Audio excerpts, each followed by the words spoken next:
Miércoles 18 de mayo del 2022. Bienvenidos a la Escuela de Formación Política del Quinto Poder.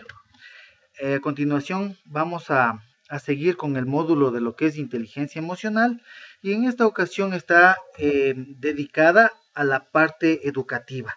A nombre de Pedro José Freile, presidente del Quinto Poder, les doy la bienvenida y tenemos como expositor a nuestro querido amigo Joel Alarcón. Cuando deseen, por favor, igual preguntar algo, simplemente levantan la mano o ponen en el chat, se les dará la palabra enseguida. En el chat también pueden ingresar sus datos, nombres completos, número de cédula, correo electrónico, para poder igual registrarles para el certificado. Antes de empezar, igual para hacerles acuerdo que estamos en YouTube como Escuela de Formación Política del Quinto Poder, estamos en Facebook como Quinto Poder y en nombre de las provincias, tanto de Guayas, Cotopaxi, Bolívar, Chimborazo, estamos igual en TikTok como Quinto Poder Bolívar. Así que, amigo Joel, cuando desees, por favor, bienvenidos y muy buenas noches. Bueno, muchas gracias Marlon y buenas noches con todos. Quiero, por un lado, agradecerles la presencia aquí, veo el interés por parte de ustedes y por otro lado también felicitarles, porque este es un tema creo que crucial y muy profundo para quienes queremos bueno, en primer lugar, tal como vimos en el taller número 2, para quienes queremos desarrollarnos como personas. En segundo lugar, como vimos en el taller número 3, para quienes queremos conformar, si es que aún no lo hemos hecho, o si es que ya tenemos nuestras familias, querer mejorar nuestra familia, las relaciones familiares. Adicional, como vimos en el taller número 4 también, la gran mayoría trabajamos, entonces mejorar también nuestras relaciones, mejorar nuestras capacidades en el trabajo, mejorar nuestras condiciones ahí, mejorar nuestra salud en el trabajo también, nuestra salud emocional, mental, física inclusive, y pues también mejorar el clima laboral, las relaciones laborales. Adicional, también como vimos en el taller anterior, mejorar y potenciar nuestra salud, porque como vimos en el taller anterior, las emociones son parte vital en el mejoramiento o en el deterioro de la salud, la condición de salud, como ya lo pudimos vivir en medio de la pandemia, cuando personas con el COVID y acompañadas de un estrés y una depresión, condiciones similares, lastimosamente fallecieron, se complicaron su cuadro, ¿no? Entonces, ahí la importancia de la inteligencia emocional. Entonces, hoy es el quinto y último taller de este módulo, que vamos a ver la inteligencia emocional vinculada con el tema educativo. Entonces, por un lado, vemos la inteligencia emocional como... A ver, les voy a compartir la pantalla.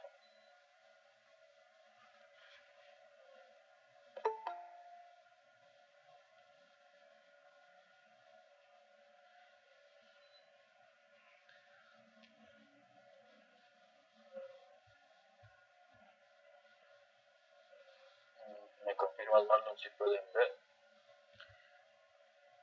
Este momento sí, necesidad de la inteligencia emocional. Ya, listo. Entonces, bueno, la inteligencia emocional, recordarán, es una capacidad mental, ¿no? Justamente de nuestra mente, una capacidad psicológica en la que nosotros podemos aprender, o mejor dicho, nosotros somos capaces de gestionar nuestras emociones, de manejarlas, de encaminarlas y por ende también guiar nuestro comportamiento. Tomar las riendas de nuestra vida, tomar las riendas de nuestras emociones y no permitir que sean ellas las que nos manejan, como por lo general ocurre. Adicional también entender a las demás personas a través de la empatía, a través del desarrollo de la empatía, poder entender a las demás personas, poder relacionarnos de mejor manera, poder tener habilidades sociales como el manejo de conflictos, incluso el liderazgo, etcétera. Entonces, todo esto nos permite la inteligencia emocional. Entonces, creo que no es necesario que nos vayamos tan lejos. De nuestro país existen condiciones en nuestra sociedad actual, condiciones como la ansiedad, la frustración, la depresión, problemas del aprendizaje como la falta de atención, todo esto en adolescentes, jóvenes, indisciplina, existe la violencia, la drogadicción, problemas, trastornos de alimentación, problemas familiares, el hedonismo, o sea, la inclinación excesiva por el placer, la corrupción, el narcotráfico, vemos una ausencia total de ética, de moral, en fin. Nuestra sociedad es una sociedad insatisfecha, es una sociedad vacía, y en donde los valores totalmente, mejor dicho, más bien dicho, están desapareciendo, los valores cada vez son menos.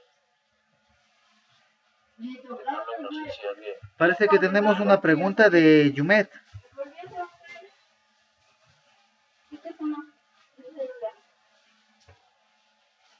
Adelante. Tal vez se le levantó la mano.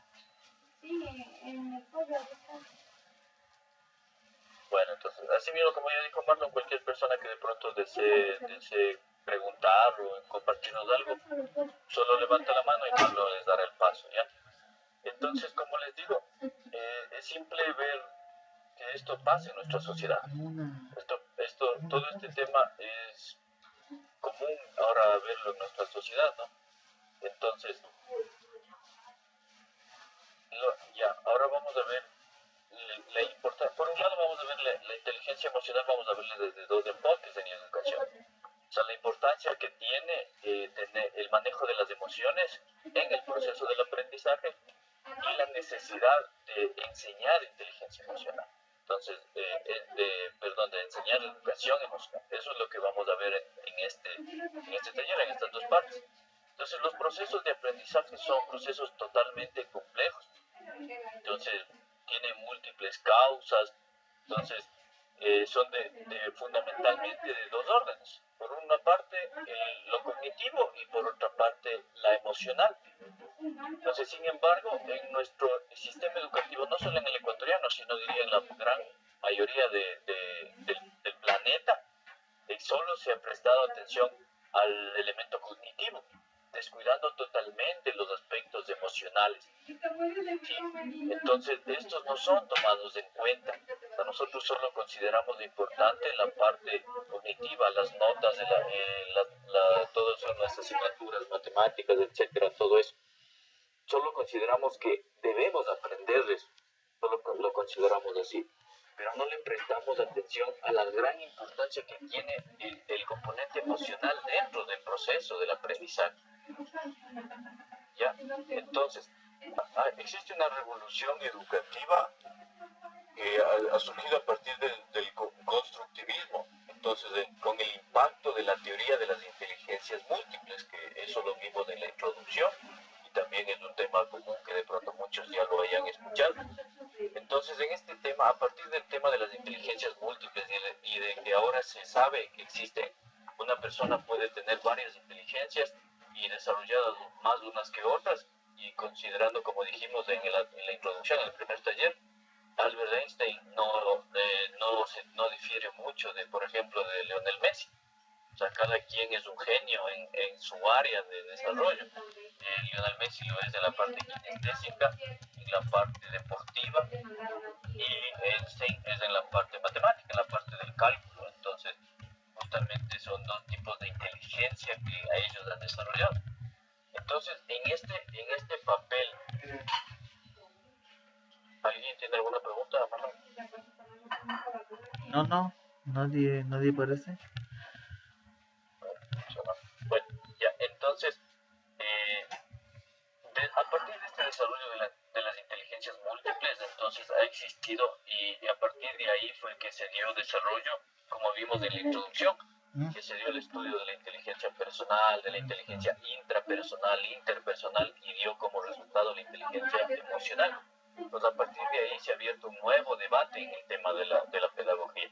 Entonces, dándole importancia, descubriendo la importancia que las emociones tienen en el proceso integral, en el proceso de formación integral del estudiante. ¿Sí? Entonces, las emociones hay que tener en cuenta. Nosotros cuando los recuerdos mejor dicho, nuestros recuerdos, los sucesos que más recordamos son en base a las emociones. O sea, son aquellos recuerdos que más impacto emocional han tenido en nosotros, sea positivo o negativo. si de pronto ha tenido alguna caída cuando era niño o alguna cosa, y todo eso, o algo positivo, una gran alegría, temas así. Entonces todo eso es lo que ha tenido un mayor impacto en nuestras vidas, y eso pueden ustedes analizarlo por ustedes mismos. Entonces todo eso, ese impacto emocional que ha tenido favorece los recuerdos, favorece la memoria, la consolidación de la memoria. Entonces es justamente por eso que el manejo emocional es sumamente importante en este tema de la inteligencia emocional. Ustedes recordarán, cuando nosotros teníamos que dar un examen, desarrollábamos la parte cognitiva, como digo, como les repito, hay dos elementos, lo cognitivo y lo emocional. Nos desarrollábamos la parte cognitiva, estudiábamos esto que otro de memoria, que nos dábamos repaso y repaso. Listo, llegábamos al examen o a la lección oral, y resulta que se nos olvidó todo. ¿Y por qué es eso? ¿Por qué pasa eso? Porque descuidamos el componente emocional. Nuestras emociones nos ganan. En lugar, como dije, de nosotros manejarlas a ellas, de nosotros gestionarle, nuestras emociones nos ganan. Entonces, ¿qué surge? El estrés, surge la tensión, el miedo, surge las preocupaciones y todo eso. Entonces, el nerviosismo, todo eso afecta a la memoria. Y entonces surge el olvido. Pues obviamente nos olvidamos y resulta que después del examen nos acordamos, etc. Entonces todo ahí nosotros nos damos cuenta de la importancia que tienen las emociones. Es así, de la misma forma que, por ejemplo, hay personas que son en los colegios, personas que nos rinden, y nosotros, niños, en la universidad, en la escuela, todas personas que nos rinden, y nosotros creemos que se debe, no sé, que son vagos, que son dejados, que no quieren. Pero mucho de esto ahora se dan cuenta gracias a las investigaciones, gracias a los avances en el tema de la psicopedagogía. Nos damos cuenta que esto no solo se debe a eso, que esto también se debe a las emociones, o sea, al impacto emocional, a los problemas que se tienen en el hogar. Entonces, de pronto, problemas de acoso escolar, de problemas que se tiene de pronto con el mismo docente. Entonces, esta situación, el contexto en el que vive el estudiante, esto le afecta emocionalmente y obviamente influye en su desempeño escolar. Entonces, esto ahora se sabe a ciencia cierta, ya se conoce muy bien esto. Entonces, las emociones totalmente entonces, como nos damos cuenta, son fundamentales en el contexto educativo. Pero como ustedes se darán cuenta, en nuestro sistema educativo totalmente están descuidados. O sea, nadie fomenta este tipo de educación. Por ejemplo, en Estados Unidos hacen, bueno, eso ya es impulso mejor dicho, motivación, iniciativa del docente, que tuvo la idea de a los niños que en los barrios, digamos, en los suburbios de una ciudad de Estados Unidos, tomó la decisión de a los pequeños enseñarles meditación. Entonces, la meditación, esta práctica milenaria que ya se practicaba desde hace 3000 años y más, entonces ahora también se la practica, y ahora gracias al sistema de escaneado del cerebro y demás tecnología se sabe el impacto que esto tiene en la salud de las personas, la salud tanto mental como física, lo que antes ya sabían personas como Buda, Lao Tse, el mismo Jesús. Entonces ahora la ciencia está descubriendo todos esos beneficios que se tiene de la educación emocional, y entonces el docente lo que hace es ponerles, que los niños traigan un peluche el más bonito que ellos tengan. Entonces él les hace acostar en el piso y les hace ponerse el peluche en la barriguita. Entonces, que mientras ellos respiran, sean conscientes y vean, se concentren en el movimiento del peluche, en lo que sube y baja, lo que está en su pancita mientras ellos respiran.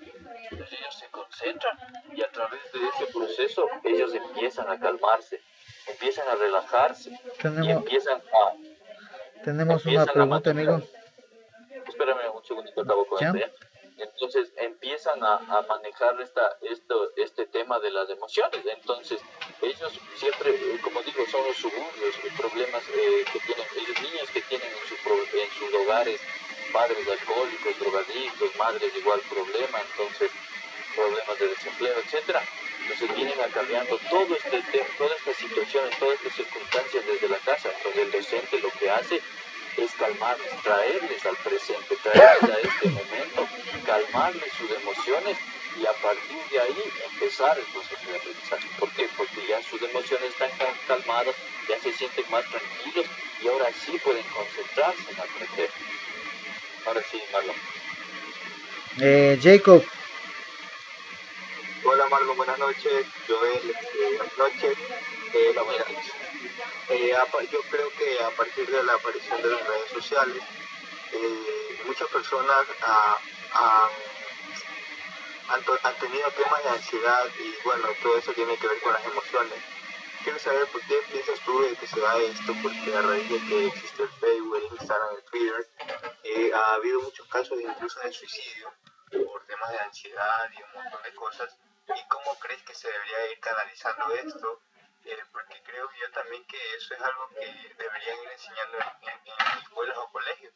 ¿Por qué? Porque si tú estás en Instagram, sigues famosos, y en Instagram se ve que ellos tienen una vida perfecta y muchas cosas, y hay gente que no sabe o sea, tomar esas perspectivas y se siente muy mal. Incluso, como te digo, pasan ansiedad y ha habido muchísimos casos de que llegan al suicidio, ¿no? Yo creo que estos temas sí afectan a la sociedad como tal, en especial a la educación también, porque llega un momento de que quizás sientes que tu vida está siendo un fracaso, ¿no? Claro. Bueno, gracias por la pregunta, Jacob. Justamente, mira, el tema, en primer lugar, en 2 puntos.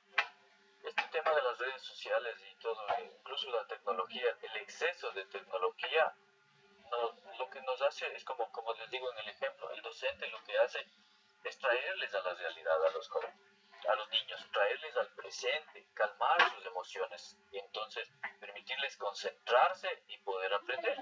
Pero en cambio lo que hace la tecnología, lo que hace el uso de estos aparatos y todo, es olvidarnos prácticamente del contexto. Es entonces si nosotros y de las situaciones reales que nosotros pasamos. Si nosotros nos sentimos aburridos, antes por lo menos, digamos, yo también, bueno, cuando era niño todavía no era el boom de los celulares. Entonces nosotros jugábamos, no sé, hasta peleábamos, etcétera, demás cosas, entonces convivíamos entre personas. En cambio ahora, cuando uno se aburre, o sea, es a coger el celular, entonces uno no da paso a la gestión emocional, uno ni siquiera se llega a conocerse a sí mismo, como yo dije, es el primer paso en el desarrollo de la inteligencia emocional es el autoconocimiento. Entonces nosotros a través del celular y de toda esa tecnología lo que hacemos es entretenernos, o sea, ya no es un conocimiento o un entretenimiento real o válido, digamos, que esté dotado de aprendizaje. Lo que hacemos nosotros es entretenernos y entonces no llegamos a autoconocernos, porque no, si llega el aburrimiento enseguida cambiamos otra cosa. Si me siento triste enseguida hacemos otra cosa. Entonces no nos damos tiempo para detenernos y ver qué ocurre en nosotros. Entonces eso también es parte de la educación emocional. En el tema que tú dices igual es sumamente importante y yo ahí le veo también fundamental el desarrollo de la inteligencia emocional, porque como dije, la inteligencia emocional nos permite manejar nuestras emociones, nos permite reconocernos a nosotros y tomar las riendas de nuestra vida. Entonces, como dice Jacob, o sea, el tema este es que los influencers y todo eso prácticamente ellos se vuelven como la imagen que nosotros lo que tenemos que llegar a ser. Y la verdad es que no es esto, si ustedes se ponen a pensar, no, este tema no es actual, o sea, no es contemporáneo, eso siempre ha sido. Siempre han habido esas imágenes antes en los 60, 50, siempre ha habido el tema del hombre, cómo debe ser el hombre, cómo debe ser la mujer, siempre ha habido eso. Sino que ahora es más global, más globalizado por el tema del Internet. Entonces, obviamente, lo que nosotros como padres tenemos que hacer con nuestros hijos es ver, o sea, ser responsables y saber qué es lo que ellos están viendo, saber qué es el contenido que ellos están consumiendo prácticamente. Entonces, así como nosotros de pronto nos preocupamos de lo que ellos consumen físicamente, nos preocupamos de que no estén comiendo tantas salchipapas, nos preocupamos de que se desparasiten, nos preocupamos de ese tipo de cosas, que coman brócoli, etcétera. Asimismo debemos preocuparnos lo que su mente consume. Sí, entonces debemos preocuparnos de que así mismo como de pronto está viendo un videojuego, cosas así, o viendo este tema como digo, de los influencers, de las personas como supuestamente debemos ser, ahora como es la belleza, como es los estereotipos que ellos inculcan. Entonces nosotros debemos tomarnos el tiempo para también explicarles cómo esto es, cómo debe ser esto es así, hacerles como dijimos en el taller anterior, tenemos que formar a nuestros hijos en el cuestionamiento, que ellos aprendan a cuestionarse todo, incluso que nos cuestionen a nosotros, porque nosotros somos los primeros padres. Entonces nuestros niños que tengan 1 o 2 añitos, que ya empiecen a hablar y nos digan, ¿por qué hago esto? Que te lávate las manos para que vengas a comer. ¿Pero por qué? ¿Por qué me lavo las manos para ir a comer? O sea, nosotros tenemos que enseñarles que ellos se cuestionen todo, lo que les enseñen todo. Cuestionarse hasta lo mínimo de incluso, ¿por qué creemos en Dios? ¿Por qué creo en la Biblia? ¿Por qué la Biblia es la palabra de Dios? ¿Por qué me bautizo? ¿Por qué hago esto? ¿Por qué hago esto? Entonces tenemos que nosotros enseñarles a que ellos se cuestionen. Sí, entonces obviamente al nosotros enseñarles este cuestionamiento, ellos también van a aprender a cuestionar lo que ven. O sea, ¿será o no será? ¿Será verdad o no será verdad? Entonces no van a tragar todo por entero. Entonces ahí viene el trabajo de nosotros como padres, de enseñarles a cuestionar las cosas. Y es difícil porque incluso a nosotros nos han metido tantas cosas en la cabeza que a nosotros no nos enseñaron a cuestionar. Entonces hay que tener ese tipo de educación. Espero haber contestado a tu pregunta ya. ¿Sabes Sí, qué? muchas gracias. ¿Sabes qué, amigo? Ahí antes de eso, como tú dices, tenemos que enseñarles a cuestionarnos, ¿no? Porque yéndonos un poquito bueno, no yéndonos muy lejos. Por ejemplo, cuando la religión es bien influenciada en la familia, por ejemplo, los niñitos o adolescentes te dicen, si es que mientes te vas a ir al infierno. Y hay gente que, o sea, que está metido en eso, como tú dices, porque en la misma familia son así. Entonces, no se cuestionan el de dónde te dicen eso, sino solamente lo toman como un miedo. Entonces sí creo que sería bueno, como tú dices, enseñarles a cuestionar a nuestros hijos de dónde viene esto, para qué sirve esto, por qué hago esto. Exacto. Sí, me acuerdo, una parábola que nos cuento rapidito, es bonita, que dice que hace tiempo en un monasterio budista, entonces ellos, una vez llegó un gato, entonces un gato había ingresado al medio de la reunión, digamos, del culto, como, bueno, de la reunión que ellos tenían, y era un gato negro, entonces ellos quisieron sacarle al gato, pero no salió. Entonces, justo, y otras personas que eran nuevas en el monasterio y todo eso, le vieron al gato y todos entendieron, vieron al gato. Entonces, la siguiente reunión, ellos ya fueron a buscarle al gato para que esté en la reunión. Y así, con el paso del tiempo, se volvió habitual que haya un gato en la reunión. Entonces, con el paso de los años, digamos años, décadas, o sea, ahora el gato ya era sagrado y sin un gato no podía haber la reunión. Entonces sí se ven esas cosas que de pronto a veces son casualidad o alguna cosa que alguien sale con algo, después se vuelve como algo necesario. Y eso pasa en nuestras vidas mismas. En nuestra propia vida, en nuestras propias familias, por ejemplo, que nos envuelven en el maito que se dice a los niños, pero nadie se cuestiona por qué. ¿Por qué de bueno eso? ¿Será bueno? ¿No será bueno? Que el cuy para los dientes, que hay que comer el cuy, pero será verdad, o sea, entonces todo ese tema hay que cuestionarse, y si resulta que es verdad, pues chévere, lo practicamos, y si resulta que no, pues hay que desechar. Tenemos Víctor y luego Franklin. Caramba, no se escucha, todito se graba la voz, por eso te digo silencio. también no tenemos que olvidarnos de que todos los seres humanos contamos con dos hemisferios. La mayoría de personas desarrollamos uno y muy poca gente desarrolla los dos hemisferios. Si bien en la tecnología depende cómo se la acoja, pero en sí la tecnología base fundamental que existe y existirá el desarrollo mediante esto. Se ha desarrollado muchas cosas mediante la tecnología, mediante el internet y todo. Yo creo que es parte, yo en lo personal, con mis hijos yo les dejo todo y ellos están viendo todo, obviamente con una vigilancia, ¿no? Pero estamos hablando que en la vida tenemos que aprender de todo, saber de todo, y depende cómo lo apliquemos. Ese es mi comentario, compañeros. Sí, bueno, muchas gracias por el comentario. Sí, justamente, como sabemos, un arma, una pistola, un revólver puede ser utilizado para defender a la ciudadanía, ¿no? O también para matar, para robar. Entonces, lo mismo es con la tecnología. Bien utilizada, la tecnología nos ha permitido lo que somos ahora como seres humanos. Pero, y si la podemos utilizar, si la sabemos canalizar, o sea, puede hacer maravillas en nosotros. Adelante, ¿alguien más tenía una pregunta? Bueno.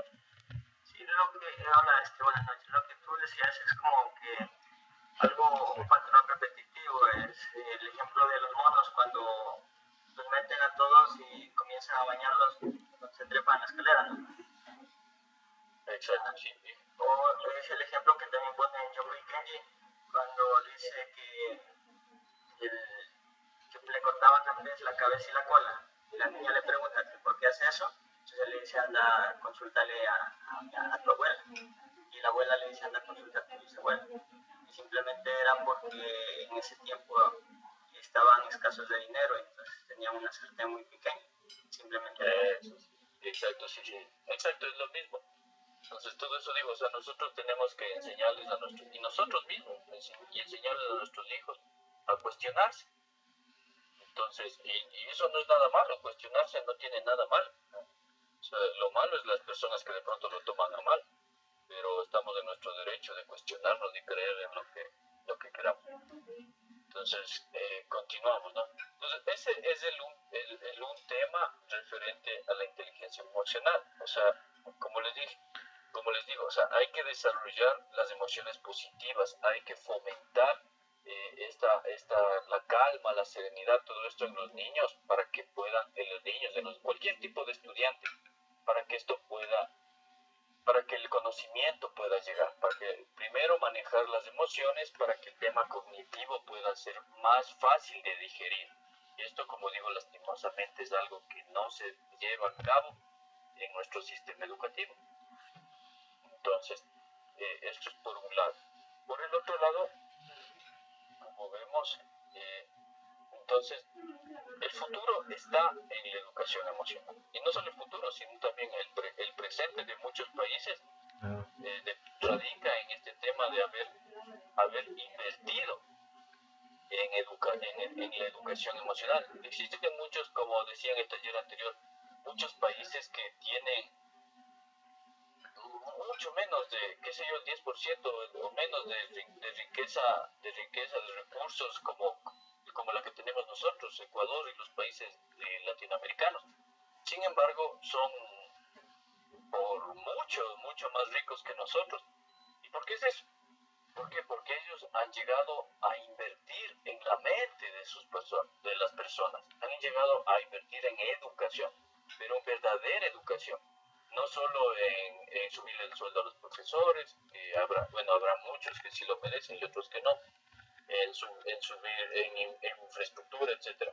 Todo eso es importante, ¿no? Pero el tema, ellos han invertido en investigación, o sea, que cómo pueden mejorar la educación, qué es lo que hace falta para que los estudiantes sean mejores, sean más capaces, sean más competentes. Entonces ellos han invertido en eso. Entonces, un gran ejemplo que siempre pongo en este tema yo es a Finlandia, en donde se fomenta el trabajo en grupo y la participación de los alumnos por encima de la memorización. Entonces, además las clases tienen un trato más personalizado y un carácter más lúdico y creativo. Entonces, en Finlandia el sistema educativo, la educación comienza, bueno, no recuerdo bien si es a los 6 o 7 años, pero apenas ahí, en esa edad, comienza la educación obligatoria. ¿Por qué? Porque a esa edad los niños ya saben leer, ya saben escribir, entonces ya saben incluso algunos un poco de sumar y todo ese tema, lo más básico. Ellos ya saben, ¿por qué? Porque en los hogares mismos les enseñan. Porque lo que se fomenta en ellos no es la competitividad como nosotros lo hacemos, incluso ya en los primeros años de educación. A ellos lo que les fomentan es el trabajo cooperativo, el trabajo colaborativo. Les enseñan a trabajar en equipo, les enseñan a desarrollar, como igual en Dinamarca, a desarrollar la empatía, a desarrollar habilidades sociales, a manejarse a sí mismos, a conocerse a sí mismos. Les enseñan esto al comienzo. Entonces, para que ellos, cuando ya llegue el momento, como digo yo, ya el momento ya más grandes, qué sé yo, a la edad de unos 13, 14 años, ellos ya puedan competir, pero competir sanamente, no como a nosotros no nos enseñan a competir, a nosotros solo nos enseñan a ganar, pero eso no es enseñarnos a competir. Entonces a ellos lo que les enseñan es eso, primero habilidades sociales, lo básico, lo primero, lo fundamental. Prácticamente a ellos lo que les enseñan primero es a ser seres humanos, a ser personas, a ser ciudadanos. Eso es lo que ellos aprenden primero, para después, más adelante, eh, empezar también con las matemáticas y con todo este tema, con lo cognitivo. Entonces, si ven, pues es algo totalmente, digamos, de otro planeta comparado con lo que en nuestro país hacen. En nuestro país nadie nos enseña eso. En nuestro país, desde niños ya nos enseñan a competir. Incluso competimos con nuestros propios hermanos, a veces incluso antes de entrar en las aulas. Ya nos comparan con nuestros mismos hermanos, competimos con ellos, competimos con los primos, competimos con otros niños y competimos y toda la vida es una competencia, competencia, competencia y toda la vida es tratar de sobrevivir y pasar por encima del resto. Eso nos enseñan. ¿Y cómo quieren que nosotros no hagamos eso cuando ya seamos adultos? Es algo ilógico, es algo absurdo. Si no nos lo han enseñado de niños, obviamente de adultos no lo vamos a hacer. Entonces, en países como estos, en Dinamarca incluso se enseña a identificar las emociones y a gestionarlas. Entonces, estas tareas realizan junto con los propios alumnos para que se abran más y participen, ayudando a sus compañeros. Pues todo este tema, se practica este tema de la gestión emocional, se desarrolla mucho ya y de las habilidades sociales. Entonces, incluso en otros países como Malta, en el programa de educación personal y social Reino Unido, entonces existen ya diferentes bueno, en Finlandia, en Dinamarca es parte de Unido, Suiza. En España incluso existe un programa también que están tratando de desarrollar todo este tipo de fomentar la educación emocional. Entonces, como yo he dicho, o sea, este tema de la educación emocional no es que, digamos, yo que soy el que les está impartiendo y que el que se ha interesado mucho en este tema, no soy yo el pionero, digamos. Entonces, este tema ya es amplísimo, este tema ya se está investigando desde, qué sé yo, desde unos 30 años. Entonces ya estos países lo han insertado y estos países ya han visto lo provechoso que es. Sí, entonces, no, como digo yo, no tenemos que arar en el mar, o sea, no tenemos que empezar a experimentar, no tenemos que inventar el agua tibia, más bien dicho. Entonces, ya esto ya está, o sea, nosotros lo que tenemos que hacer es copiar, o sea, copiar lo importante, copiar lo que ellos han hecho y obviamente tenemos la facilidad, la facultad para poder corregir de pronto en lo que ellos se han equivocado, porque nada es perfecto. Entonces, esta es la importancia de la inteligencia emocional. Verán, existe un índice, no sé si ustedes han escuchado, un índice mundial de la felicidad. Entonces, según este índice, según este informe, entonces, bueno, que mide la felicidad, la satisfacción de los ciudadanos en 156 países, Entonces, para elaborar este informe se utiliza una encuesta mundial que se conoce como Gallup, en la que se pide a los encuestados que puntúen su vida del 0 al 10, siendo el 0 la peor vida posible y el 10 la mejor posible. Entonces, los ciudadanos mismos, en base a una encuesta, ellos van a medir. Entonces, en este índice se toman en cuenta 6 factores: los niveles del PIB, la esperanza de vida, la generosidad, el apoyo social, la libertad y corrupción, que se comparan con los de un país imaginario llamado distopia. Entonces, en distopia vivirían las personas más felices del mundo, digamos, es un país imaginario, un país ideal. Entonces, de esto se compara en base a estos factores con los países, con los 156 países que son encuestados.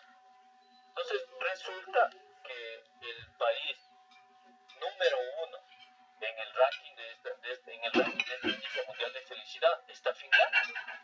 ¿Sí? O sea, son las personas que se sienten mayormente satisfechas en su país, con la gente que viven en general, como ustedes ven. Y al igual que Dinamarca, que es el segundo país, Suiza, y en Islandia también hay programas de educación emocional, Países Bajos igual, en Noruega asimismo. Entonces todos estos países, digamos, incluso en Suecia, todos estos países ya están, los más, digamos, más experimentados son Finlandia y Dinamarca, y los otros países también ya están trabajando con este tema de la educación emocional. Entonces son los países donde las personas se sienten más felices, digamos, más satisfechas de vivir en esos países. Entonces, Ecuador, como ustedes pueden ver, Ecuador se sitúa en el puesto 66 en este índice. Imagínense ustedes cómo nos podemos sentir satisfechos en un país donde ni siquiera podemos sentirnos seguros, peor, mucho peor ahora. Entonces, donde no podemos soltar a nuestros niños, que ellos se sientan seguros, estén tranquilos. ¿Hay alguna pregunta, Marlon? Sí, Lore.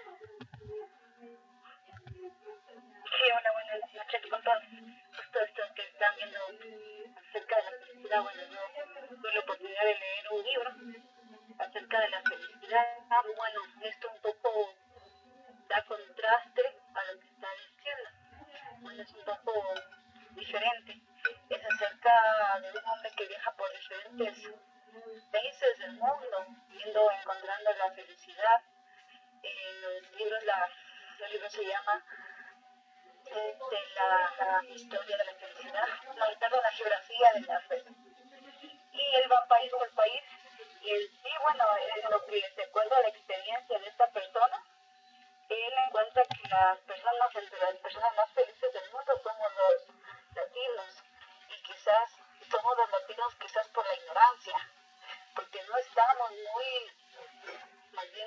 muy arraigados o no estamos pensos a estudiar o a través de lo económico. Solo nos gusta quizás el baile en algunas situaciones, a diferencia de otros países como por ejemplo Alemania, que es gente más seria, o Japón, que tiene un alto índice a pesar que es un país muy desarrollado, tiene un alto índice de suicidios. Entonces no sé cómo deberíamos, porque a mi parecer, por ejemplo, esa persona iba en busca de la felicidad, y al final, cuando él dijo que la felicidad él había ido por muchos países, al final la felicidad la encontró dentro de él, que era dentro de su hogar, dentro de su familia. Entonces, si es una felicidad económica, una felicidad quizás de la sociedad, de ser incluidos en la sociedad, o qué tipo de...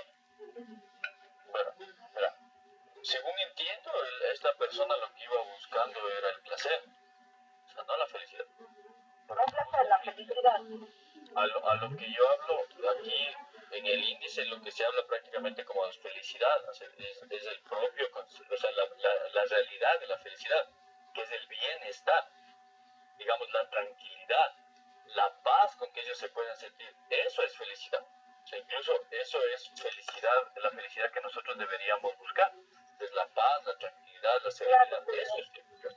Entonces, lo que digo, sin embargo, pero si nos damos cuenta, por ejemplo, hay artistas famosos que, o sea, tienen mucho dinero, o viven en países desarrollados, pero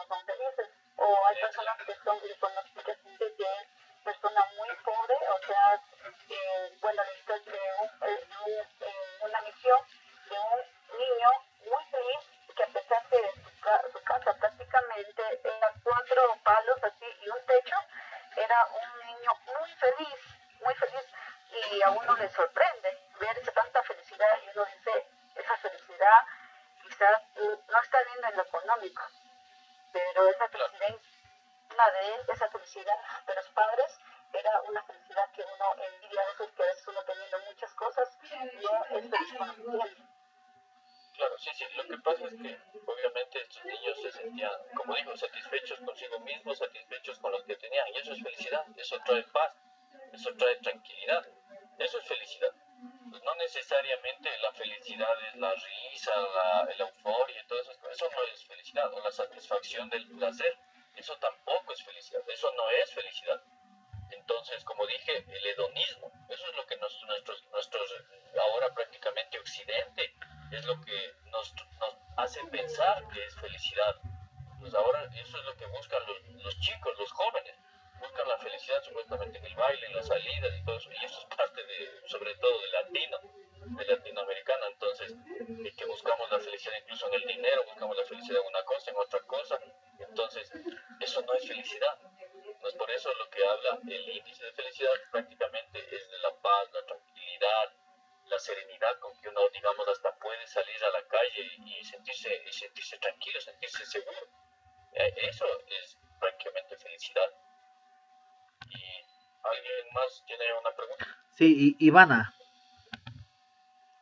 Buenas noches. Respecto a lo que estaba diciendo sobre cómo alcanzar esa satisfacción, es decir, la felicidad, digo, ¿cómo se podría? Porque cuando una persona es muy pobre, a pesar, es como llega a conformarse con lo que tiene, pero vienen problemas y estas situaciones y en realidad no es como que solo se conforma con lo que ven. Pero vuelta a las personas que tienen mucho dinero, vuelta es como que vienen esta tipo de ansiedad, problemas. Entonces, ¿cómo sería lo ideal para encontrar esa satisfacción que estaba describiendo? O sea, bueno, la felicidad, yo por ejemplo, yo les hablo de mí mismo. O sea, yo me siento feliz. Yo creo que he alcanzado la felicidad, o sea, la realización personal. Yo me siento bien conmigo mismo. ¿Y por qué? Porque eso se ha manejado y bueno, y eso lo alcancé incluso antes de trabajar, antes de todas esas cosas, o sea, antes de ver psicología y todo eso.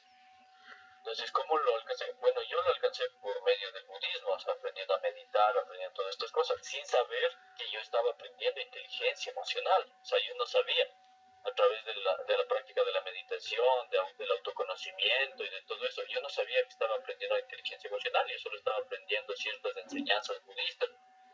Entonces, uno alcanza esta satisfacción cuando aprende a volverse, como digo, y lo cual es el propósito de la inteligencia emocional, a autogestionarse, a automanejarse, a ser el responsable de la vida. Ahí uno alcanza la felicidad. ¿Por qué? Porque uno ya no depende de las circunstancias, o sea, en lo emocional, ¿no? En lo emocional, uno ya no depende de las circunstancias, ya la paz ya no depende de las circunstancias, porque es verdad que nosotros obviamente siempre vamos a depender, porque como seres humanos dependemos de lo económico, es verdad, pero una persona puede tener necesidades y como dije, una persona con cierto manejo, con cierta autogestión, con ciertas habilidades, puede buscarse la vida, o sea, y puede ser un albañil, como digo, o un mendigo feliz, o sea, un mendigo satisfecho porque no necesita nada más, porque se tiene a sí mismo, se maneja a sí mismo, es responsable de su vida, no vive de comentarios, no vive de las opiniones de la gente, como nosotros vivimos, o no vive en base digamos, a alineamientos sociales de lo que es el éxito, como nosotros vivimos, o sea, nosotros nos dicen que el éxito es tener una familia, que el éxito es tener un carro, casa, ahora incluso que tengas 10.000 likes en el Facebook, etcétera, cosas así. Eso pensamos que es el éxito. Entonces nosotros buscamos el éxito que alguien más ha impuesto. Pero eso no es el éxito. El éxito es que yo considero que el éxito es que aprendamos a gestionarnos como personas, aprendamos a ser individuos, porque eso es lo que somos. Es verdad que somos seres sociales, pero primordialmente somos seres individuales. somos individuos, entonces nosotros debemos aprender a manejarnos a nosotros mismos. Y a través de eso es que van a ustedes a aprender a sentir esa paz. Y yo les digo, por experiencia propia, porque yo a través de este manejo emocional y toda la meditación y todas esas cosas, yo aprendí a no ser esclavo del que dirán, de las opiniones, de esto, yo no tenía trabajo, pero no me derrotaba, no me sentía mal. Porque yo decía, algo va a salir, o sea, hay que seguir adelante, hay que hacer esto, hay que implementar esto otro. Entonces uno piensa de manera también positiva. Entonces todo eso le hace bien a uno. Y lo mejor es que eso sale de uno, es automotivación, esa motivación sale de uno, entonces no depende de las circunstancias. Entonces de esa manera se va a encontrar la satisfacción, la felicidad. ¿Alguien más tiene alguna pregunta? Franklin. Sí, yo. Bueno, concuerdo en muchas cosas contigo, sobre todo en la parte de que es que la felicidad no se busca en otro, y el mejor estado que puedes tener en tu vida no es estar como que se diga feliz o enamorado o bien financieramente. Concuerdo en esa parte que tú dices que el mejor estado es estar tranquilo, en paz, sobre todo fluye ahí. Ya, pero sin embargo te he escuchado y tú mencionas a alguien y dices, me gustaría saber quién es uno. ¿Cómo? ¿Quién es uno? No entiendo.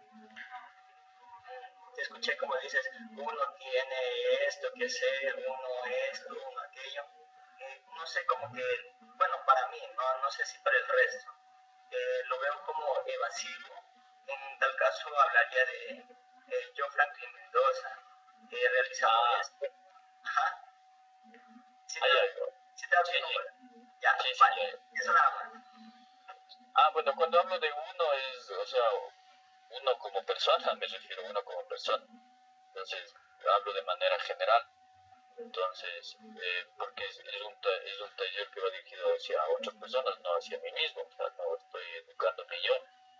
Entonces, sí, pero en este caso yo, perdón que te interrumpa, es como esa parte de la sociedad que nosotros vivimos evadiéndonos.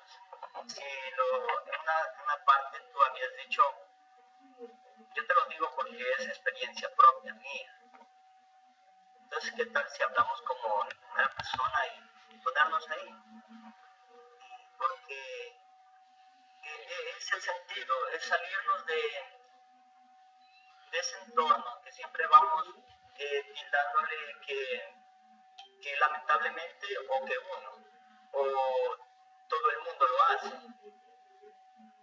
No sé si lo has escuchado de pronto. sí Es te que todo entiendo, el mundo. Ajá. sí te entiendo el punto, porque yo lo he escuchado en varios lugares que dicen que critican, digamos, cuando uno dice uno. Pero yo lo hago por, digamos, no sé, o sea, por costumbre, digamos, hasta por costumbre, no lo hago por despersonalizarme o algo así, o sea. O sea, digo para mí, si me voy a salir del sistema que llevamos actualmente, entonces, ¿qué tal si ir rompiendo con estas palabras? Uno, todo el mundo, siempre, o de pronto lo que te estaba mencionando. Bueno, es mi criterio, no es que se deba hacer. Claro, sí, justamente más bien gracias por tus opiniones. Y yo también creo que, y eso me olvidé incluso decir en el taller de las familias, que eso es lo que se debe destruir en realidad, o sea, son esas palabras del siempre, cuando atacamos a la otra persona, es que siempre haces esto, es que siempre, es que todas las veces, que todo esto, entonces eso sí se debe, en ese contexto obviamente se debe cambiar, porque no siempre es así, ¿verdad? Entonces, o sea, no hay que generalizar, pero de ahí, como te digo, o sea, no lo hago en el mal sentido y creo que concentrarme en no decirlo me va a hacer perder el hilo de la conversación, pero es bueno el punto. ¿Alguien más alguna pregunta? Danilo y luego Rocío. Hola, Joel, ¿cómo estás? Buenas noches. Buenas noches. Necesito una pregunta. Claro, gracias. ¿Tú a qué edad consideras que un niño puede estar maduro para competir? Yo te digo porque tengo la experiencia, no tengo dos hijos que compiten tras el 12. José Julián, el más pequeño, tiene 5 años. Y siempre me he cuestionado si es correcto, ¿no? Que de pronto a esa edad esté enfrentándose a eso, ¿no? Mira, o sea, la verdad, nosotros, bueno, los niños en realidad más o menos a la edad alrededor de los 3 años, o sea, eso es como alrededor, o sea, no es general, ¿no? Es como igual, algunos niños hablan al año, otros al año y medio, incluso han hablado un poco antes, o sea, son edades que, digamos, estimadas. Entonces, lo mismo, a partir más o menos de los 3 años es que los niños empiezan a socializar. Entonces, obviamente, al empezar a socializar, ya son capaces de jugar con el resto, incluso de competir y todo esto. O sea, ya están en esa capacidad. Porque si ustedes se han dado cuenta, antes de eso, los niños juegan o sea, están con otros niños al lado, pero cada quien está en su juego. O cada quien quiere coger sus cosas y todo eso. O sea, no están todavía en esa capacidad como de compartir y esto. O sea, entonces, los niños pueden competir. Está bien que compitan a los 5 años, pero nosotros como padres tenemos la responsabilidad de darles el verdadero significado de lo que es la competencia, incluso como he dicho yo, con primero, después del consejo y de todo eso, mejor dicho, antes que el consejo y todo eso, está el ejemplo. Entonces, explicarles y darles el ejemplo, como digo, de lo que es competir.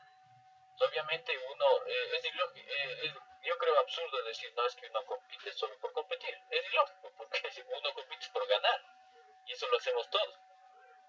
Pero es algo que siempre cuando uno gana, el otro pierde. Es así, obviamente. Entonces eso hay que de educarles a nuestros hijos en ese sentido de la empatía.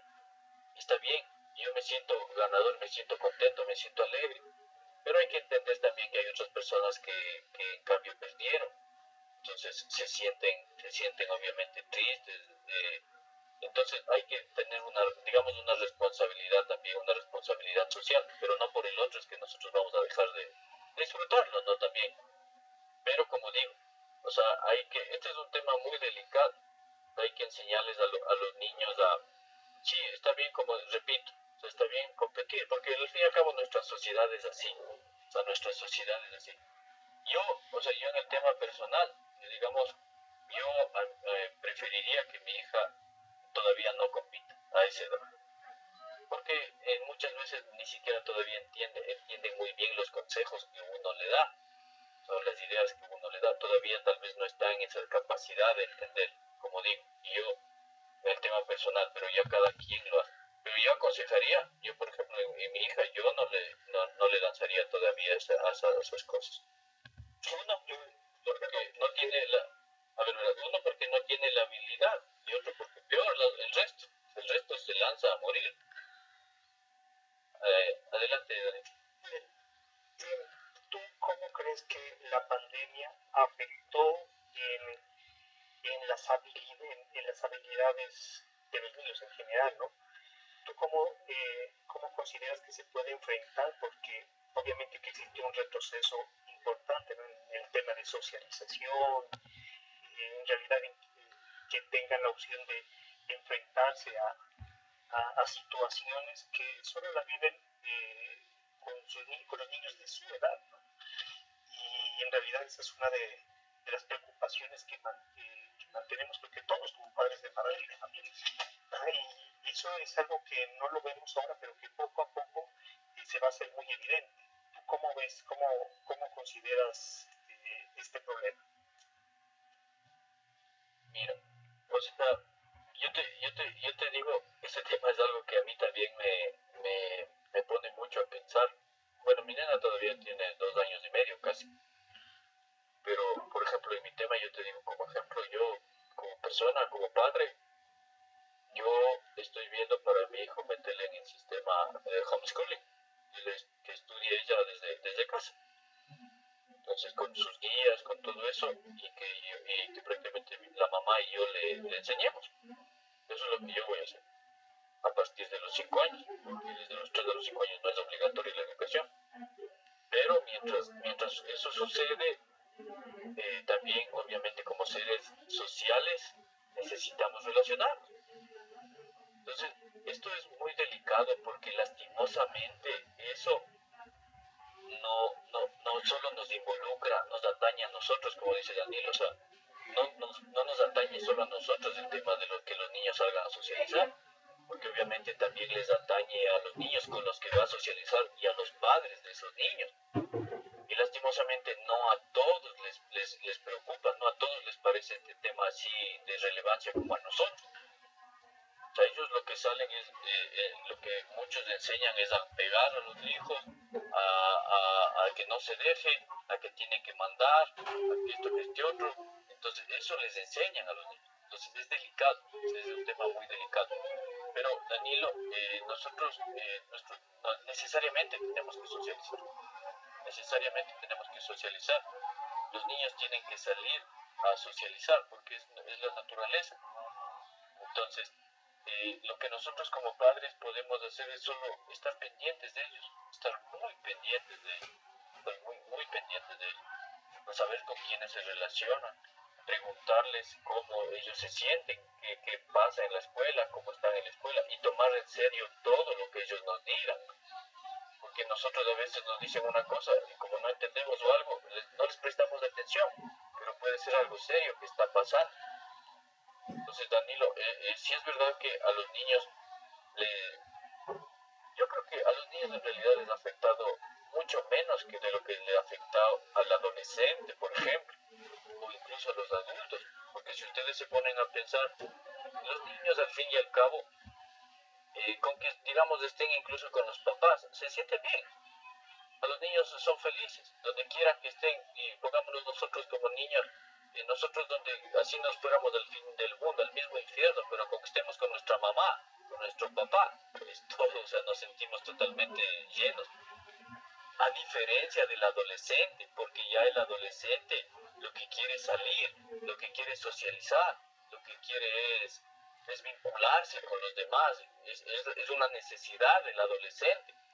Entonces, más bien, Danilo, yo creo que ese problema que tú dices está más ligado a la adolescencia que a la infancia, porque los niños son naturales, los niños son espontáneos, salen, disfrutan, conviven, y como digo, lo que podemos hacer nosotros como padres, no limitarles a que eso ocurra, sino más bien estar pendientes de todo. Espero, Danilo, que te haya respondido. Muchísimas gracias, Joel. Todo muy claro, te agradezco mucho. Rocío, Rocío también tiene la mano levantada, por favor. Gracias, buenas noches con todos. Gracias, Joel, por esta interesante intervención. Mi pregunta es la siguiente. ¿Qué propuestas tiene usted o cómo encarrilamos hacia los niños, motivarlos emocionalmente para que a su edad los cuestionamientos no los tomen de una forma, como decir una ley, sino más bien ellos vayan acoplándose y sabiendo que conscientemente ellos hacen tal o cual cosa por tal motivo, por tal circunstancia específicamente. ¿Cómo les motivamos? Sería la pregunta, emocionalmente a los niños, y desde qué edad es más o menos ideal involucrarlos en este aspecto a los niños para tener un niñez, juventud felices, encarrilarnos y encaminarnos hacia ese futuro, alcanzar a Finlandia, alcanzar a Suecia. Gracias. Gracias, Rocío. Mira, como dije yo en el taller anterior, lo primero que hay que hacer es el trabajo en nosotros como padres. Si hay docentes, el trabajo en los docentes, en cualquier persona, porque la niñez y la adolescencia, todos ellos están vinculados a cualquier aspecto de la sociedad. Están como abuela. Igual, como abuela igual, como abuela usted es ejemplo no solo de su ya por más que sus hijos sean adultos, sigue siendo ejemplo de sus hijos. Entonces, sigue siendo ejemplo de los niños. Entonces, es totalmente importante, como yo les dije, el tema del desarrollo personal, eso del manejo emocional primero va en nosotros, porque los niños aprenden desde que ellos, antes de nacer, incluso como yo les dije. Entonces, los niños, ellos van aprendiendo con el ejemplo. Los niños aprenden con el ejemplo. Ellos, incluso antes de hablar, antes de expresarse, ellos ya aprenden, ya están aprendiendo, ya están recibiendo. Pongamos nosotros como ejemplo, muchos de nosotros, digamos, no somos capaces de hablar inglés o escribir en inglés, pero entendemos, o sea, de pronto un escrito entendemos, o más o menos si nos hablan, entendemos si nos hablan despacio. ¿Por qué? Porque antes del expresarse, antes del hablar, primero está la recepción, o sea, primero es lo que primero desarrollamos. Entonces, es lo mismo en los pequeños, es lo mismo. Entonces, como dije, lo primerito es el desarrollo personal como individuos. ¿Ya? Entonces, los niños hay que entender que tienen también sus etapas. O sea, no le vamos a exigir a un niño, por ejemplo, de 2 años, a que ordene, doble la ropa, lave los platos, etcétera. Entonces hay que entender esa etapa. Nosotros, por eso es que digo que primero tenemos que desarrollarlo nosotros, porque ahí vamos a desarrollar la empatía, vamos a desarrollar la capacidad para ponernos en el lugar de ese niño, en el lugar de ese adolescente. Y lo más común es en el adolescente, que nosotros no entendemos por qué se porta así, como decimos en nuestro país, la edad del burro. Pero hay que entender que el cerebro del adolescente es así, o sea, es así, es egoísta, él piensa en sí mismo y es natural, es su naturaleza. En esa edad lo que nosotros queremos es socializar, lo que queremos es formar parte de un grupo, es natural, es totalmente natural. Entonces eso es lo primero que también nosotros tenemos que entender, al igual que en los niños, entender cómo son las etapas de los pequeños. Entonces que a los 2 años ellos no están en capacidad de hacer ciertas cosas, ellos tienen sus tiempos, que digamos, si no camina al año ya estamos preocupados, ya les llevamos donde el psicólogo, de la terapia del lenguaje, etcétera, o porque ya está medio hablando, como suelen decir, medio gangosito, cosas así. Entonces ya les llevamos a la terapia. Cada niño tiene es un individuo, como digo. Entonces, nosotros, respondiendo, señora Rocío, si nosotros queremos cambiar en realidad esta sociedad y queremos dar un buen ejemplo a nuestros hijos, a nuestros nietos o a cualquiera, o como docentes, lo primero que tenemos que hacer es el trabajo personal. Eso es lo primero que tenemos que hacer. Franklin, para terminar. Sí, gracias. Justamente en esa parte del tema competitivo, me parece que algunos padres lo hacen desde muy temprana edad. Les lanzan a que compitan, pero no les lanzan a que disfruten. Tuve la oportunidad de trabajar en algún tiempo como árbitro en Riobamba. Entonces ahí hacen el campeonato del preescolar y también el campeonato de la prensa, el mundialito. Y es algo descomunal ver cómo los padres, ellos se peleaban, gritaban y le exigían a un niño que él lo que tenía que ir a hacer es disfrutar, nada más.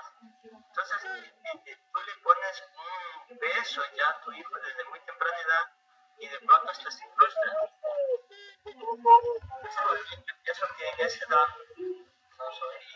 no tengo mucho conocimiento en el tema, pero luego se normó en el campeonato de la prensa que es el marketing, calladitos. El niño ya se cayó y también lo que es la etapa de la niñez, ¿no? En vez de meter el gol, cogió, se levantó y todos lo abrazaron al niño que estaba llorando. En esa base es como se requiere que nosotros también vayamos evolucionando las formas de pensar, y ahí sí ya podríamos llegar a un tema de un país que en realidad tiene una conciencia. no lo haría de una forma motivacional, sino más bien de un tema ejemplar y que se inspire el chico. Solamente que tú entrenes y al momento que tú vas a realizar cualquier tipo de actividad, lo vayas y lo muestres. Porque si tú te exiges y dices, es que yo tengo que competir con la otra persona, hasta como tú has dicho hace rato, me voy a estar concentrando en eso y voy a perder el hilo. Pero si yo voy netamente con mi visión fija en que voy a mostrar lo que yo he entrenado durante tanto tiempo, solamente voy y lo muestro a la sociedad. En esto se ha desarrollado la inteligencia. Ahí está un Messi, que él, por otras partes le dicen el perro del fútbol, el perro del balón, porque él va y hace lo suyo, se entrena en eso. Lo mismo Einstein, se entrenó solamente en esto, se fijó tanto en su visión que dijo, bueno, esto es lo mío. Cuando llegaba no tenía que ni siquiera llevar un apunte porque ya lo tenía aquí, se entrenó tantas veces.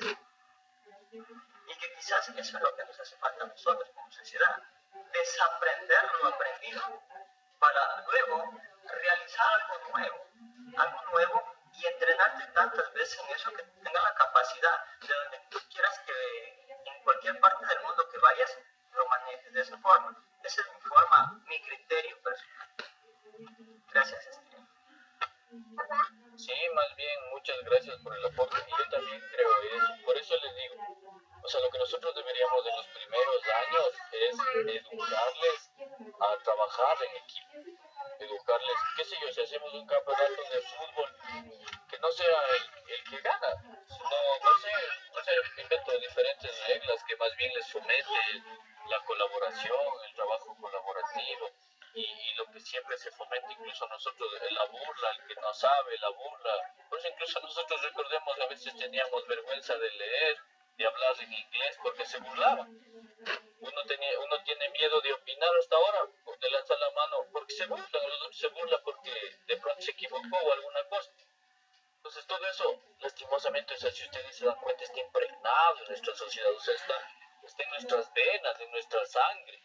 Por eso digo, o sea, el tema, si nosotros queremos cambiar nuestro país, es un tema totalmente, es duro, pero necesitamos el compromiso de la gran mayoría de personas, de los que estamos aquí, de influenciar a otros.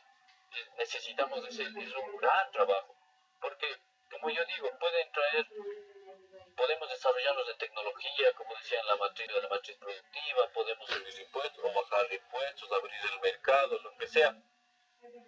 Pero si la gente sigue corrupta, si la gente está corrompida, o sea, la gente maneja todo el sistema social. Entonces, el sistema es el que tenemos que cambiar. Como les dije en el segundo taller o el tercero, la familia, como ustedes saben, es el núcleo de la sociedad.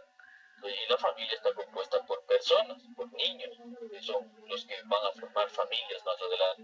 Ahí es donde se debe cambiar. Y como decía la señora Rocío, si queremos llegar a un Finlandia, a un Dinamarca, o sea, estamos siglos por detrás, estamos literalmente siglos por detrás. Entonces, lo que tenemos que hacer, como habíamos hablado y otros decían, pero no te centres en que todo vaya al sistema educativo, porque podemos hacer talleres, podemos hacer esto. O sea, es obvio que lo podemos hacer, pero yo creo que sinceramente, y alguien que sepa de ambiente nos lo dirá, no creo que tenemos mucho tiempo, este planeta no creo que tenga mucho tiempo para tomarnos con calma las cosas y tenemos un siglo para que cambien, no es así. Entonces creo que el cambio hay que hacerlo ya. ¿Y cómo lo hacemos más rápido para que llegue este cambio emocional a todos los rincones del país? Por medio del sistema educativo. Por eso es que yo insisto en que la educación emocional se debe enseñar en el sistema educativo. Eso es, Marlon, lo que estamos terminando. Sí, amigo, bueno, agradecerte personalmente y también a nombre de Pedro José, presidente del Quinto Poder. Cuando iniciamos con este módulo de inteligencia emocional, Pedro José te agradeció personalmente por los talleres que ibas a brindar y porque él conoce tu tu ñeque en esto de la educación. Entonces él se sintió bien motivado y bien esperanzado en que tú lo ibas a hacer muy bien. Y creo que no nos has fallado porque la verdad nos ha servido mucho desde lo que era básico como la inteligencia emocional común, aplicado a nosotros personalmente, aplicado a la familia, aplicado al trabajo y ahora aplicado en la educación. Así que de mi parte igual agradecerte, Joel, y agradecerles a todos por estar aquí pendientes. Leonel quiere decir algo, diga. Sí, muy buenas noches, Iván Castillo, estoy con el teléfono. Ah, hola Iván, ¿qué tal? ¿Qué tal? ¿Cómo les va? Muy buenas noches.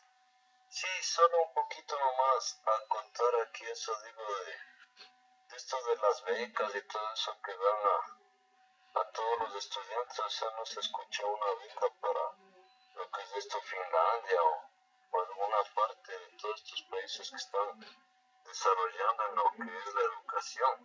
Entonces, si alguien saliera una beca o algo que se fuera a especializar allá y nos viniera acá a impartir cómo está la situación allá, sería también muy bueno, ¿no?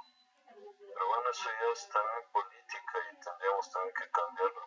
Todo esto, ¿no? El rato que eso, digo, se ingrese al cambio como estamos en este cambio, ¿no? Y eso sería para ver en el futuro y también meterle ñique ahí en la educación, ¿no? Cambiar la mentalidad, impartir estas charlas, estos cursos, expandirnos a nivel nacional. Eso sería, mi estimado Joel, agradeciéndote por estos cursos y sigas adelante, ¿no? Estás joven y vamos a cambiar el país. Gracias, Iván. Espero que así sea, porque una sola persona no lo podrá hacer, pero sí, lastimosamente, como dice el dicho, mejor dicho, no es que los buenos somos muchos, más bien los buenos quedamos muy pocos. En nuestro país quedamos muy pocos, pero si empezamos a revertir esto, creo que lo podremos lograr. Y diría, sería genial. Yo, bueno, entre mis sueños está, mejor dicho, el primer país que quisiera conocer, o sea, lejano, es Finlandia, o sea, porque según he visto en documentales y todo eso, es otro mundo, o sea, literalmente otro mundo, entonces sería interesante. Saben que el 80% de las personas ahí leen. Ahí ustedes ven un mall, digamos, un centro comercial así grandote, y parece un mall, así que van a ver a los jóvenes metidos jugando. No, los jóvenes están debatiendo, están con libros, es una biblioteca enorme, hay bibliotecas enormes donde ellos debaten, pues se cuestionan de los libros, intercambian reflexiones acerca de lo que leyeron, hay burbujas donde ellos se sientan a leer. Eso es un mundo totalmente diferente al nuestro.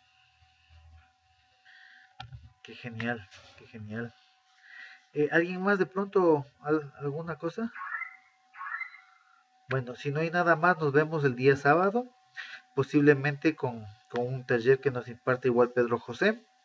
Y luego tenemos unos 2 de medio ambiente y de ahí si entramos un mes completo lo que es evaluación, formulación, ejecución de proyectos. Justamente vamos a hablar, vamos a ir haciendo un proyecto en la marcha denominado el impulso o la reactivación de lo que es el ferrocarril en el Ecuador. Entonces ya hemos tenido los contactos para la persona que nos va a ayudar igual con estos talleres. Luego tendremos igual otro taller acerca de lo que es la historia de la política del Ecuador. Asimismo un mes completo. Así que incentivarles igual y hacerles la invitación para que nos acompañen todos los miércoles y sábados. Y ya saben, estamos en YouTube como Escuela de Formación Política del Quinto Poder, en Facebook igual y también en TikTok. Así que una buena noche entonces con todos, si es que nadie más tiene algo que decir. Diga doña Lucía. Sí, Benito, yo he buscado a través de chicos que van jóvenes estudiantes viendo en el bus o en el ecovía cosas nada importantes y le digo, sea buenito, por favor, me puede dar viendo si a usted le aparece Quinto Poder y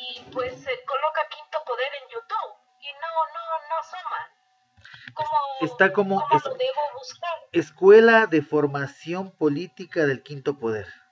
Ya le envío yo el link, si es que desea, doña Rocío, igual. Ah, ya, sí, gracias, porque no me aparece. Gracias y una feliz noche para todos. Listo, entonces nos vemos el día sábado. Una buena noche con todos. Gracias a todos, buenas noches. Gracias.